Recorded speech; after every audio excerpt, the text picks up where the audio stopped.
Chevrolet Cobalt 2026. Bu O'zbekiston bozorida yaxshi tanilgan nomning zamonaviy davomidir. Cobalt yillar davomida ishonchliligi, arzon xizmat ko'rsatishi va oddiy tuzilishi bilan xalq mashinasi sifatida mashhur bo'lib kelgan. 2026 yilgi versiya esa shu an'anani saqlagan holda, dizayn va qulaylik jihatidan yangilangan ko'rinishda taqdim etildi. Cobalt modeli ilk bor 2004 yilda Chevrolet tomonidan taqdim etilgan va keyinchalik ko'plab davlatlarda ommabop bo'lgan. O'zbekistonda esa u kundalik foydalanish uchun eng qulay sedanlardan biri sifatida tanildi. 2026 yilgi Cobalt avvalgi modellariga qaraganda yanada zamonaviy ko'rinishga ega. Old panjarasi kattaroq, faralari esa zamonaviy dizaynda ishlangan. Kuzov chiziqlari silliq bo'lib, avtomobil tashqi tomondan oddiy, lekin chiroyli ko'rinadi.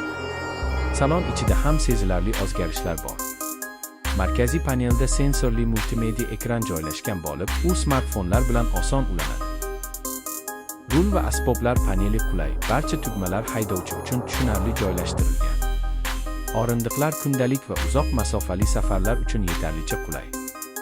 Orqa o'rindiqlar ham oilaviy foydalanish uchun mos. Texnik tomondan Chevrolet Cobalt 2026 asosan 1.5 litrli benzin dvigateli bilan taklif etiladi.